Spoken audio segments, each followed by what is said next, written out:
샬롬. 오늘도 주님이 함께 하십니다. 오늘 우리가 함께 나눌 말씀 본문은 열왕기상 22장 13절에서 28절까지 말씀입니다.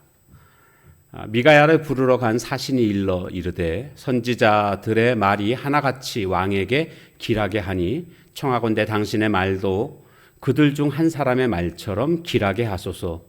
미가야가 이르되 여호와께서 살아계심을 두고 맹세하노니 여호와께서 내게 말씀하시는 것 곧 그것을 내가 말하리라 하고 이에 왕에게 이르니 왕이 그에게 이르되 미가야야 우리가 길랏 라못으로 싸우러 가랴 또는 말랴.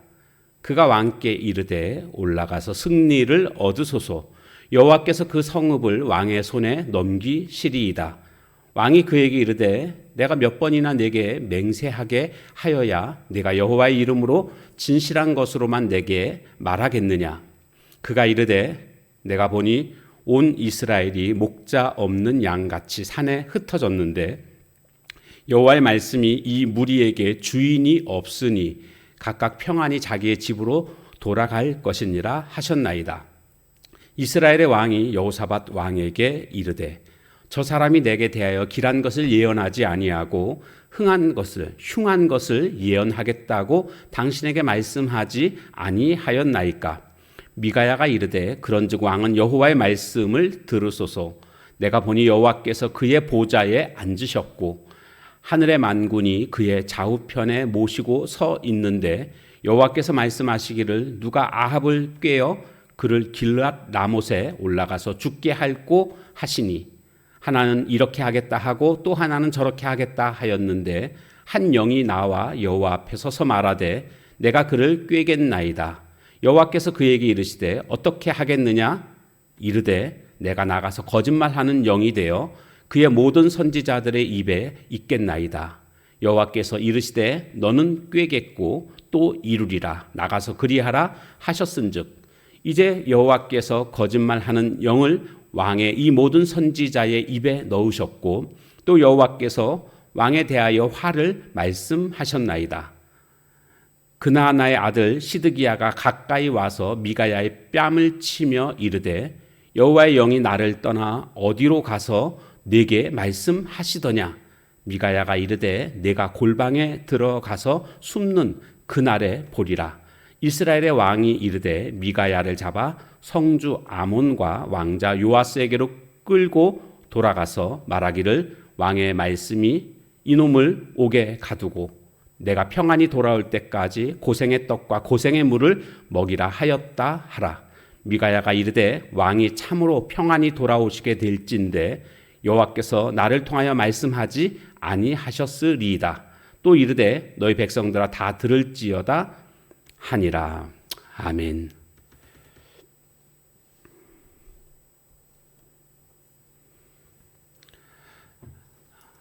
자, 아합 왕은 빼앗긴 길랏 라못 땅을 찾기 위해서 여호사밧 왕에게 도움을 요청했고 함께 지금 아람과 싸우기 위해서 나아가려고 합니다. 그런데 이제 400명의 선지자들에게 물어보니까 그들이 한결같이 이번 전쟁에서 승리할 것이다 이렇게 말을 하고 있지 않습니까?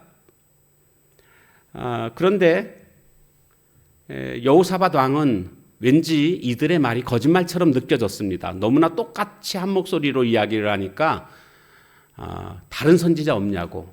그래서 다른 선지자 미가야를 불러오게 됩니다. 아합 왕이 사신을 보냈죠. 사신이 미가야한테 가서 이야기를 합니다. 다른 선지자들은 다 좋은 말을 하니까 당신도 좋은 말을 해줬으면 좋겠다. 이렇게 회유를 하게 되죠. 그런데 이 미가야는 말합니다. 나는 하나님이 주시는 말씀대로 나는 말할 것이다. 이렇게 말을 하고 있죠. 이게 선지자의 자세 아닙니까? 왕의 귀에 좋은 대로 말하는 것은 선지자로서의 자격이 없습니다. 그것은 거짓 선지자라고 말할 수가 있을 것입니다. 그래서 이제 이 미가야가 아합 왕 앞에 가게 됩니다.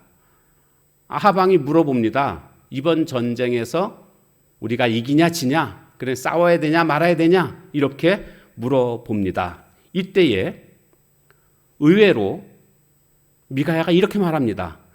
올라가서 승리를 얻으소서. 그 성읍을 왕의 손에 다 여호와께서 넘겨주실 것입니다. 이게 너무나 쉽게 예상했던 바와는 다르게 이렇게 이야기를 합니다. 이것은요, 진짜가 아닙니다. 지금 아합 왕도 이 말이 믿어지지가 않는 겁니다. 그 다음에 아합 왕이 뭐라고 말을 하냐면, 내가 몇 번이나 내게 맹세하여야 내가 여호와의 이름으로 진실한 것으로만 내게 말하겠느냐. 진실되게 말해봐라. 아무리 생각해도 너 진실되게 말하는 것 같지 않다. 이렇게 이야기를 합니다. 그러자 미가야 선지자가 말합니다. 이스라엘이 목자 없는 양같이 산에 흩어질 것이다. 패배한다는 거죠. 목자 없는 양같이라는 뜻은 뭡니까? 목자가 없다라는 겁니다. 왕이 죽는다는 뜻입니다. 여기 보니까 무리에게 주인이 없으니 이것도 역시 왕이 죽는다는 뜻입니다. 그러니까 이번 전투에서 이스라엘은 패하게 될 것이고 왕은 죽게 될 것이고 이스라엘 백성들은 다 흩어져서 자기 집으로 돌아가게 될 것이다. 이렇게 지금 말하고 있는 겁니다. 그러면 왜 처음에는 미가야 선지자가 전쟁에서 승리할 것이니까 나가십시오 이렇게 말한 것은요, 어차피 아합 왕은 하나님의 말씀을 듣지 않을 것이기 때문에 조롱하면서 지금 말하고 있는 겁니다. 그 느낌을 금방 아합 왕은 알아챘고 그래서 진실되게 말해봐라 이렇게 요구를 했던 것입니다. 그제서야 미가야는 정말 진실되게 이번 전투에서 패하게 될 것임을 말을 하게 된 것입니다. 하나님의 말씀을요, 고지고대로 전한다는 게 결코 쉬운 일이 아닙니다. 왜냐하면요, 하나님의 말씀을 고지고대로 전하게 되면 이처럼 그 다음에 어떤 일이 벌어지게 됩니까? 감옥에 갇히게 되지 않습니까? 그럼에도 불구하고 그것이 충분히 예상됨에도 불구하고 미가야 선지자는 하나님의 말씀을 있는 그대로 전하고 있습니다. 오늘 우리도 마찬가지입니다. 하나님의 말씀을 전하는 그런 위치에 있을 때, 복음을 전할 때에 어려움이 올 것을, 고난이 올 것을 각오해야 됩니다. 그것이 하나님이 쓰시는 사람입니다. 내가 이것을 전할 때에 나에게 어떤 어려움이 오지 않을까? 그것 때문에 하나님의 말씀을 있는 그대로 전하지 못하는 그런 사람은요, 하나님 앞에 쓰임 받을 수가 없습니다. 마태복음 5장 10절에 보면 의를 위하여 박해받는 자는 천국이 그들의 것임이라 이런 말씀이 있지 않습니까? 오늘 우리는 하나님의 말씀을 전할 때에 그 말씀을 그들이 듣든지 아니 듣든지 그걸 떠나서 나는 하나님의 말씀을 있는 그대로 전할 수 있는 그런 전도자가 되어야 할 것입니다. 물론 지혜롭게 전해야 되겠죠. 그러나 중요한 것은 있는 그대로를 전해야지 그들에게 내가 있는 그대로 전할 때에 그들이 나를 향한 어떤 박해, 고난 이런 것들 때문에 전하지 않는다고 한다면 이것은 오늘 우리의 책임을 다하지 않는 모습이라고 할 수가 있겠습니다. 이제는 미가야 선지자는 계속해서 하늘나라에 있는 천상회의 장면을 지금 이야기를 하고 있습니다. 그 회의의 주제는 뭐냐면 아합을 이번 길랏 라못 전투에서 어떻게 죽일까? 이것이 회의의 주제였습니다. 그러자 이렇게도 얘기하고 저렇게도 얘기했지만 한 영이 말합니다. 내가 거짓말을 해가지고 저들을 꼬이겠습니다. 선지자들을 꼬여가지고 저들이 이 전투에 나갈 수 있도록 승리할 것이라고 말하도록 그렇게 하겠습니다. 그러니까 그렇게 하거라. 허락이 떨어졌습니다. 그래서 23절에 가보면 거짓말하는 영이라고 말씀이 나와 있죠. 그래서 23절 이제 여호와께서 거짓말하는 영을 왕의 이 모든 선지자의 입에 넣으셨고, 그러니까 지금 이 말의 의미는 무슨 뜻이겠습니까? 이 미가야가 이 말을 하는 이유는 지금 400명의 선지자들이 다 지금 거짓말을 하고 있다라는 겁니다. 그러니까 내가 지금 참 하나님의 말씀을 전하는 것이고 저들은 다 지금 거짓말하고 있는 것입니다. 이렇게 지금 이야기를 하고 있는 거죠. 물론 그들이 자신들이 거짓말을 하고 있는지 참말을 하고 있는지 뭐 그것은 자신들이 지금 잘 모를 수도 있습니다. 뭐 알 수도 있고요. 뭐 중요한 것은 지금 거짓말하는 영에게 미혹돼 가지고 전체가 다 400명이 거짓말을 하고 있다라는 것을 말해주고 있습니다. 지금 이처럼 미가야 선지자가 천상회의의 모습을 묘사하면서 아합 왕에게 말하는 것은요, 자신의 그 말을 설득하기 위한 그와 같은 대화법이라고 할 수가 있습니다. 왜 그러냐 하면 이 전쟁에 진짜 나가서 패하게 되는 것을 미가야 선지자는 원치 않습니다. 왜냐하면 이것은 아합만 죽는 게 아니고요, 수많은 백성들이 죽게 되고 고통당할 것을 알기 때문에 지금 이렇게 말을 함으로 말미암아 아합이 깨닫고 회개하고 이 전투를 벌이지 않기를 바라는 마음으로 지금 이와 같은 이야기들을 하고 있는 것이라고 할 수가 있겠습니다.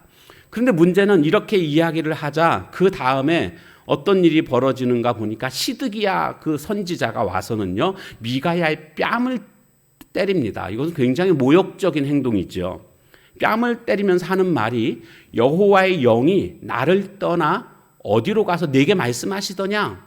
여호와의 영이 나한테 있는데 그 영이 떠나서 너한테 가서 말을 해? 말 같지도 않은 소리 하지 마. 지금 이렇게 말을 하고 있는 겁니다. 근데 이것은 굉장히 교만한 태도입니다. 마치 여호와의 영을 자신이 소유하고 있는 것처럼 그렇게 말하고 있는 시드기야의 태도라는 것을 알 수가 있습니다. 오늘날에도요, 이렇게 교만한 그런 사람들이 종종 있습니다. 여호와께서는 내 기도만 응답하신다는 식으로 마치 무슨 여호와 하나님을 독점하고 있는 것처럼, 여호와 하나님이 나하고만 대화하고 있는 것처럼, 여호와 하나님이 내 기도에만 응답하시는 것처럼 이렇게 말하는 사람들은요, 다 거짓입니다. 그럴 리가 없습니다. 그럴 수도 없습니다. 우리는요, 그냥 하나님의 말씀을 깊이 묵상하고 기도하고 그래서 하나님께서 임재하시고 하나님 역사하실 것을 기다리는 존재지, 내가 마치 하나님을 불러들이고 하나님을 내 마음대로 사용하고 있는 이런 존재가 아니라는 겁니다. 지금 근데 이 시드기야는 마치 자신이 소유권을 가지고 있는 것처럼 이렇게 말하고 있는 이런 모습은 굉장히 교만한 모습이고 잘못된 모습이라고 할 수가 있겠습니다. 이렇게 지금 이런 상황이 지금 벌어졌습니다. 과연 아합이 누구의 말을 듣게 될까요? 우리가 예상했던 대로 그는 미가야 선지자의 말을 듣는 것이 아니라 400명의 선지자의 말을 듣습니다. 왜냐하면 이미 벌써 마음은 결정되어 있습니다. 빨리 나가 싸워서 저 길랏 라못 땅을 뺏어야지. 이것이 아합 왕의 이미 결정되어 있는 마음입니다. 그래서 그는 26절에 보니까 성주 아몬과 왕자 요아스에게 저를 끌고 가서 빨리 옥에 가둬라. 그렇게 명을 내립니다. 그러면서 옥에 가두고 내가 돌아올 때까지 고생의 떡과 고생의 물을 먹이라. 이렇게 말하고 있습니다. 이것은 무슨 뜻이냐면요, 고생의 떡이 따로 있고 고생의 물이 따로 있는 게 아니고 이 말은 감옥에 가두고 아주 고통을 줘라, 그런 뜻입니다. 아주 나쁜 놈이니까 고통을 줘라. 감옥에 가둔 것만으로는 안 된다. 그런 뜻입니다. 이처럼 지금 미가야 선지자는 하나님의 말씀을 있는 그대로 전했다가 고통을 당하는 이런 상황이 벌어지게 되는 것을 볼 수가 있습니다. 그 결론이 어떻게 됩니까? 지금 이 아합 왕은 이번 전투에서 우리는 승리할 것이다. 그는 그렇게 확신하고 있습니다. 그 이유는 지금 여호사밧 왕과 함께 싸우러 가는 것 아닙니까? 그러니까 군사력으로 따져볼 때 우리가 저 아람보다 훨씬 더 세다라고 여기고 있는 겁니다. 그리고 3년 전에도 이미 승리를 했었고요. 그렇기 때문에 우리가 세다, 군사력에서 앞선다, 이렇게 그는 여기고 있는 겁니다. 또 이미 결정되어 있는 상황을 다시 뒤집게 되면 자신의 체면이 또 깎이게 되지 않겠습니까? 왕으로서의 체면이. 그러니까 이런저런 이유로 인해서 이미 싸우기로 결정을 해놓은 상태라는 것을 알 수가 있습니다. 하나님의 말씀은 뭡니까? 싸우지 말라는 겁니다. 싸우면 진다라는 겁니다. 그런데 이 아합 왕은 자신의 판단으로 분명히 승리한다, 이렇게 확신하고 있습니다. 여기서 우리가 깨닫게 되는 것은요, 내 판단을 믿어서는 안 된다는 겁니다. 하나님의 말씀이 우선되어야 한다라는 것이죠. 이것은 그리스도인들의 삶의 기준이라고도 할 수가 있습니다. 우리가 어떤 일을 만나든지 간에 하나님의 말씀이 기준이 되어야 합니다. 나의 얄팍한 지식으로, 지혜로 그것을 판단하고 그렇게 살다가는 결국에는 후회하게 됩니다. 우리의 판단의 기준은 하나님의 말씀입니다. 그것이 그리스도인의 삶의 기준이라고 할 수가 있습니다. 결국에 전쟁에 나가는데 아무래도 좀 찜찜하잖아요. 이런 미가야 선지자의 말을 듣고 나가려니까 불안하지 않습니까? 그래서 어떻게 하죠? 변장하고 변장하고 가잖아요. 그러다가 화살에 맞아 죽게 되는 그런 결론이 나게 됩니다. 오늘 우리는 하나님의 말씀은 그대로 이루어진다라는 것을 철석같이 믿고 하나님의 말씀대로 그것이 삶의 기준이 되는 저와 여러분의 삶이 다 되어지시기를 주님의 이름으로 축원합니다. 우리 함께 같이 찬양하도록 하겠습니다.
기도하겠습니다. 우리가 하나님의 말씀을 있는 그대로 전할 때에 받게 될 박해가 있다 할지라도 각오하고 온전히 말씀을 전하는 자의 삶을 살게 하옵소서.